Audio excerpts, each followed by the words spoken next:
ಗೋಲ್ಮಾಲ್ ಐಶ್ವರ್ಯ ಹಿಂದಿದ್ದಾರ ಆ ಶಾಸಕ. ಈ ಕೇಸ್ನಲ್ಲಿ ಡಿಕೆ ಶಿವಕುಮಾರ್, ಡಿಕೆ ಸುರೇಶ್ ಆಪ್ತರ ಕೈವಾಡ ಇದೆಯಾ? ದೊಡ್ಡವರ ಹೆಸರನ್ನ ಹೇಳೋಕೆ ಆ ಬಂಡ ಧೈರ್ಯ ಈಕೆಗೆ ಬಂದಿದ್ದಾದ್ರೂ ಎಲ್ಲಿಂದ?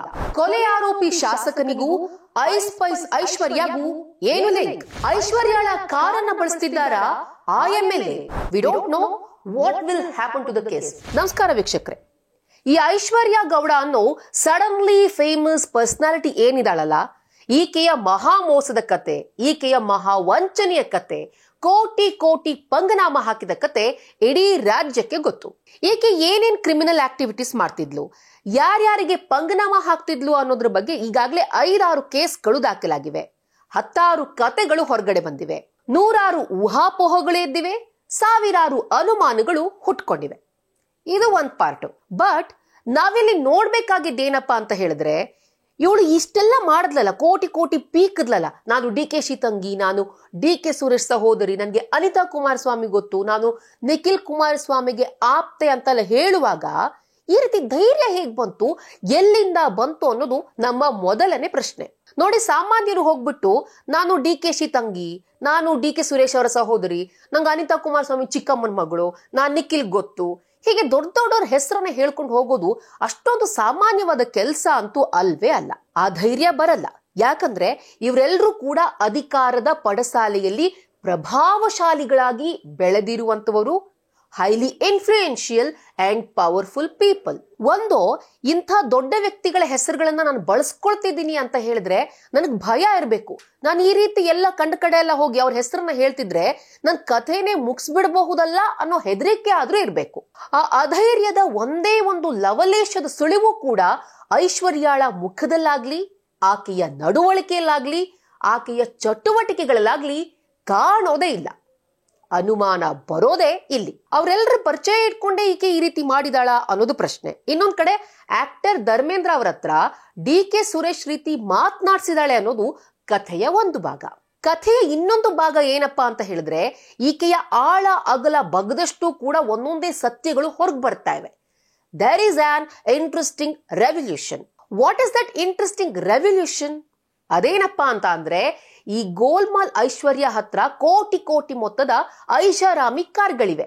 BMW, ಆಡಿ, ಫಾರ್ಚುನರ್ ಈ ಎಲ್ಲಾ ಕಾರ್ಗಳನ್ನ ಪೊಲೀಸರು ಸೀಸ್ ಮಾಡಿದ್ದಾರೆ. ಆದ್ರೆ ಈಕೆ ಹತ್ರ 2 ಬೆನ್ಸ್ ಕಾರ್ಗಳಿವೆ. ಇಲ್ಲಿವರೆಗೂ ಕೂಡ ಆಕೆ ಇದ್ರ ಬಗ್ಗೆ ಪೊಲೀಸರ ಹತ್ರ ಬಾಯ್ ಬಿಟ್ಟಿಲ್ಲ. ಅನುಮಾನ ಏಳೋದೇ ಇಲ್ಲಿ.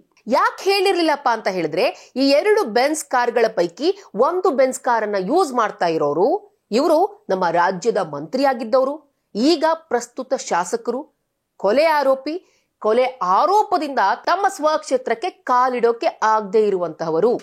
ಅವರೇ ಸನ್ಮಾನ್ಯ ಶ್ರೀ ವಿನಯ್ ಕುಲಕರ್ಣಿ.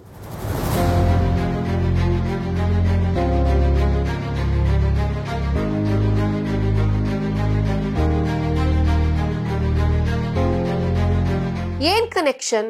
ವಿನಯ್ ಕುಲಕರ್ಣಿ ಅವರು ಐಶ್ವರ್ಯ ಅವರ ಕಾರನ್ನ ಬಳಸ್ತಿದ್ರು ಅನ್ನೋದು ಸದ್ಯಕ್ಕೆ ಪೊಲೀಸರಿಗೆ ಸಿಕ್ಕಿರೋ ಮಾಹಿತಿ. ಬಟ್ ವಿಷಯ ಅಲ್ಲಿಗೆ ನಿಲ್ಲಲ್ಲ. ಯಾರೋ ಆಪ್ತರು ಹೋಗಿ ಶಾಸಕರ ಕಾರ್ ಕೊಟ್ಟಿದ್ದಾರೆ, ಅಂತ ಓಡಿಸ್ತಿದ್ದಾರೆ ಅಂತ ಅನ್ಬೋದು. ಆದ್ರೆ ಈ ರೀತಿ ಬಿಟ್ಟಿ ಕಾರ್ ಸಿಕ್ಕಾಗ ಶಾಸಕರಾದ್ರೂ ಕೂಡ ಅದ್ ಏನ್ ಸೋರ್ಸು, ಎಲ್ಲಿಂದ ಬಂತು ಅಂತ ತಿಳ್ಕೊಂಡು ಓಡಿಸ್ಬೇಕಲ್ವಾ? ಸ್ಟಿಲ್ ಯಾರೋ ಏನೋ ಶಾಸಕರ ಹತ್ರ ಹೋಗಿ ಅಣ್ಣ ನನ್ ಕಾರು ಓಡಿಸೋಣ ಅಂತ ಯಾರಾದ್ರೂ ಕೊಟ್ಟಿರ್ಬೋದೇನೋ, ಆದ್ರಿಂದ ಶಾಸಕರು ಓಡಿಸ್ತಿರ್ಬೋದೇನೋ ಅಂತ ಅಂದ್ಕೊಳ್ಳೋಣ. ಇವ್ರಿಗೆ ಗೊತ್ತಿಲ್ಲದೆ ಯೂಸ್ ಮಾಡ್ತಿದ್ದಾರೇನೋ ಅಂತ ಹೇಳಿ ಬೆನಿಫಿಟ್ ಆಫ್ ಡೌಟ್ ಕೊಡಬಹುದೇನೋ. But there is another twist to the story. ಈ ಅಶ್ವಥ್ ಗೌಡ ಏನಿದಾನಲ್ಲ, ಐಶ್ವರ್ಯ ಕಾರ್ ಡ್ರೈವರ್, ಇವನ್ ಯಾಕೆ ಇಲ್ಲಿ ಬಂದ ಅಂತ ಯೋಚನೆ ಮಾಡ್ತಿದ್ದೀರಾ? ಈ ಅಶ್ವಥ್ ಗೌಡ ಬೇರೆ ಯಾರು ಅಲ್ಲ. ಈಗ ವಿನಯ್ ಕುಲಕರ್ಣಿ ಯಾವ ಕೊಲೆ ಕೇಸ್ನಲ್ಲಿ ಆರೋಪಿಯಾಗಿದ್ದಾರಲ್ಲ, ಯೋಗೇಶ್ ಗೌಡ ಅವರ ಕೊಲೆ ಕೇಸ್ನಲ್ಲಿ ವಿನಯ್ ಕುಲಕರ್ಣಿ ಜೊತೆಗೆ ಈ ಅಶ್ವಥ್ ಗೌಡ ಕೂಡ ಸಹ ಆರೋಪಿ, 5ನೇ ಆರೋಪಿ. ವಿನಯ್ ಕುಲಕರ್ಣಿ ಜೊತೆ ಕೊಲೆ ಸಹ ಆರೋಪಿಯಾಗಿರೋ ಅಶ್ವಥ್ ಗೌಡ ಐಶ್ವರ್ಯ ಗೌಡ ಕಾರ್ ಡ್ರೈವರ್ ಆಗಿರೋದು ಕಾಕತಾಳೀಯ ಅಂತ ನಿಮ್ಗೇನಾದ್ರೂ ಅನ್ಸಿದ್ರೆ ಅದು ನಿಮ್ಮ ಮುಗ್ಧತೆ ಬೇಡಿ.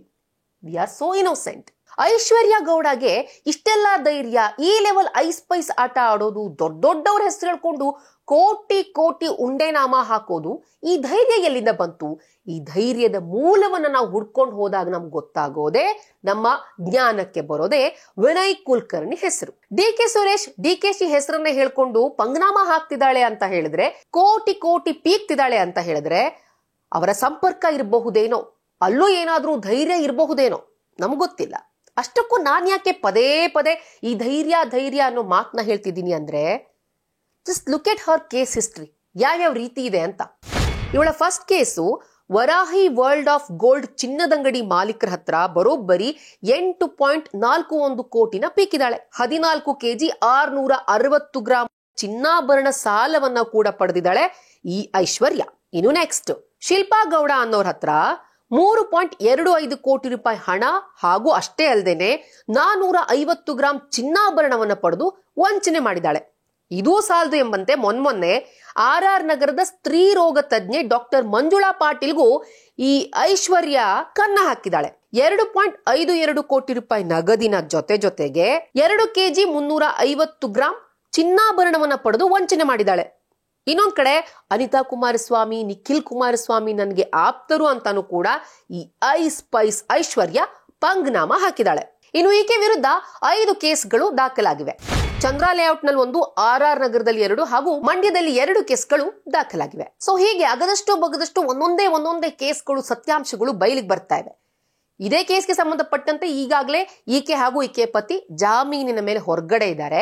ಇನ್ನು ಡಾಕ್ಟರ್ ಮಂಜುಳಾ ಪಾಟೀಲ್ ಕೇಸ್ಗೆ ಸಂಬಂಧಪಟ್ಟಂತೆ ನೋಡಿ, ಜಾಮೀನಿನ ಮೇಲೆ ಹೊರಗಡೆ ಬಂದ್ರೂ ಕೂಡ ಮಂಜುಳಾ ಪಾಟೀಲ್ಗೆ ಧಮ್ಕಿ ಹಾಕ್ತಾಳೆ ಈಕೆ. ತನ್ನ ಕಾರ್ ಡ್ರೈವರ್ನ ಕಳಿಸಿ, ನೀನೇನಾದ್ರೂ ನಾನು ನಿನ್ನ ಹತ್ರ ಹಣ ಪಡೆದಿದ್ದೀನಿ, ಚಿನ್ನ ಪಡೆದಿದ್ದೀನಿ ಅಂತ ಹೇಳಿದ್ರೆ ನಿನ್ಗೆ ಹಣವನ್ನೂ ಕೊಡಲ್ಲ, ಚಿನ್ನವನ್ನೂ ಕೊಡಲ್ಲ ಅಂತ ಹೇಳಿ. ಎಷ್ಟು ಮಟ್ಟಿಗೆ ಧೈರ್ಯ ಇರ್ಬೇಕು ಈಕೆಗೆ. ಸೊ ಇನ್ನೊಂದ್ ಕಡೆ ಯಾಕೆ ವಿನಯ್ ಕುಲಕರ್ಣಿ ಜೊತೆಗೆ ಈ ಐಶ್ವರ್ಯ ಗೌಡ ದಂಪತಿಗೆ ಕನೆಕ್ಷನ್ ಇದೆಯಾ ಅಂತ ಅನುಮಾನ ಬರೋದು ಯಾಕೆ ಅಂತ ಅಂದ್ರೆ, ಇವರಿಬ್ರು ಕೂಡ ಐಶ್ವರ್ಯ ಹಾಗೂ ಆಕೆಯ ಗಂಡನಿಗೆ ವಿನಯ್ ಕುಲಕರ್ಣಿ ತುಂಬಾ ವರ್ಷಗಳಿಂದ ಪರಿಚಿತರಂತೆ. ಹಾಗೇನೆ ವಿನಯ್ ಕುಲಕರ್ಣಿಯರ ಫಾರ್ಮ್ ಹೌಸ್ ನಲ್ಲೂ ಕೂಡ ಗಂಡ ಹೆಂಡತಿ ಇದ್ದು ಬಂದಿದ್ರಂತೆ. ಸೊ ಹೀಗಾಗಿ ಅನುಮಾನದ ಹೊಗೆ ಬರುತ್ತೆ. ಸೊ ಇಷ್ಟೆಲ್ಲ ಮಾಡಿದ ಒಬ್ಬ ಹೆಂಗಸಿನ ಹಿಂದೆ ವಿನಯ್ ಕುಲಕರ್ಣಿಯ ಶಕ್ತಿ ಇದೆಯಾ, ಅಥವಾ DK ಶಿವಕುಮಾರ್, DK ಸುರೇಶ್ ಆಪ್ತರ ಕೈವಾಡ ಇದೆಯಾ, ಗೊತ್ತಿಲ್ಲ. This is something very interesting as well as serious. ಇನ್ನೊಂದ್ ಕಡೆ ಸಾಮಾನ್ಯವಾಗಿ ಹುಟ್ಕೊಳ್ಳೋ ಅನುಮಾನ ಏನಪ್ಪಾ ಅಂತ ಹೇಳಿದ್ರೆ, ಈಕೆ ಬಳಸ್ಕೊಂಡಿರೋ ಹೆಸರಿದೆಯಲ್ಲ, DCM ಹೆಸರು, ಪ್ರಭಾವಶಾಲಿ ರಾಜಕಾರಣಿಯಾದಂತಹ DK ಸುರೇಶ್ ಅವರ ಹೆಸರು. ಇಷ್ಟೆಲ್ಲ ದಿನ ಆದ್ರೂ ಕೂಡ ಈ ಒಂದು ಪ್ರಕರಣ, ಈ ತರ ಐಶ್ವರ್ಯ ಗೌಡ ಗೋಲ್ಮಾಲ್ ಮಾಡ್ತಿದ್ದಾಳಲ್ಲ, ಇದು DK ಸುರೇಶ್ ಅವ್ರಿಗಾಗ್ಲಿ DKಶಿ ಅವರಿಗಾಗ್ಲಿ ಗೊತ್ತಾಗಿಲ್ವಾ? ಯಾಕಂದ್ರೆ ಅವ್ರಿಗೆ ಇರೋ ಕನೆಕ್ಷನ್ ಆ ರೀತಿ ಇರುತ್ತೆ. ಇವಳೇನ್ ಸಾಮಾನ್ಯವಾಗಿ ಸಾವಿರನೋ ಲಕ್ಷನೋ ಪೀಕಿಲ್ಲ, ಅದು ಕೂಡ ಒಂದ್ ಕಡೆ ಅಲ್ಲ, 2 ಕಡೆ ಅಲ್ಲ, ಎಲ್ಲಾ ಕಡೆ ಹೋಗಿ ಕನ್ನ ಹಾಕ್ತಿದ್ದಾಳೆ. DK ಸುರೇಶ್ ಅವರ ಇವ್ರ ಬ್ರದರ್ ಅನ್ನೋ ರೀತಿಲಿ ಅಲ್ಲಿ ಹೋಗಿ ತನ್ನ ಆಟಿಟ್ಯೂಡ್ ನ ತೋರಿಸಿದಾಳೆ. ಸೊ ಇಷ್ಟೆಲ್ಲ ಆದ್ರೂ ಕೂಡ ಇವ್ರ ಗಮನಕ್ಕೆ ಬಂದಿಲ್ವಾ? ನನ್ಗೆ ಇನ್ನೊಂದು ಪ್ರಶ್ನೆ ಏನಪ್ಪಾ ಅಂದ್ರೆ, ಅಂಗಡಿ ಮಾಲೀಕರು, ಚಿನ್ನದ ಅಂಗಡಿ ಮಾಲೀಕರಾಗಿರ್ಬೋದು, ಶಿಲ್ಪಾ ಗೌಡ ಆಗಿರ್ಬೋದು, ಇವ್ರಿಗೆ ಯಾರಿಗೂ ಅನುಮಾನನೇ ಬಂದಿಲ್ವಾ? ಈಕೆ DK ಸುರೇಶ್ ತಂಗಿ ಅಂತ ಹೇಳ್ತಾಳೆ, ಎಲ್ಲಾದ್ರೂ ಕ್ರಾಸ್ ಚೆಕ್ ಮಾಡ್ಬೇಕು ಅಂತ ಹೇಳ್ಕೊಂಡು ಈ ರೀತಿ ಗುಮಾನಿ ಹುಟ್ಟೋದು ಸಹಜ. ಸೊ ಇಷ್ಟೆಲ್ಲ ಗೊತ್ತಾದ್ಮೇಲೆ ನಮ್ಮ ಸನ್ಮಾನ್ಯ ಗೃಹ ಸಚಿವ ಪರಮೇಶ್ವರ್ ಅವ್ರನ್ನ ಕೇಳಿದಾಗ ಅವ್ರು ಕೊಡೋ ಆನ್ಸರ್ ಏನ್ ಗೊತ್ತಾ?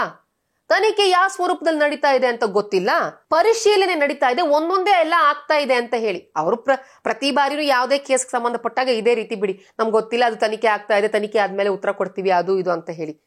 ಈಗ್ಲೂ ಕೂಡ ಅದೇ ರೀತಿ ರೆಡಿಮೇಡ್ ಸ್ಟೇಟ್ಮೆಂಟ್ ಅನ್ನ ಕೊಟ್ಟಿದ್ದಾರೆ. ಅಲ್ರಿ, ತಮ್ಮದೇ ಪಕ್ಷದ ಶಾಸಕರೊಬ್ರು ಆರೋಪಿಯ ಬೆನ್ಸ್ ಕಾರನ್ನ ಬಳಸ್ತಿದ್ದಾರೆ ಅಂತ ಹೇಳಿ ನಿಮ್ಮ ಗಮನಕ್ಕೆ ಬಂದ್ರೂ ಕೂಡ ನಮ್ಮ ಗೃಹ ಸಚಿವರು ಕೊಡುವಂತಹ ಪ್ರತಿಕ್ರಿಯೆ ಇಂಥದ್ದು.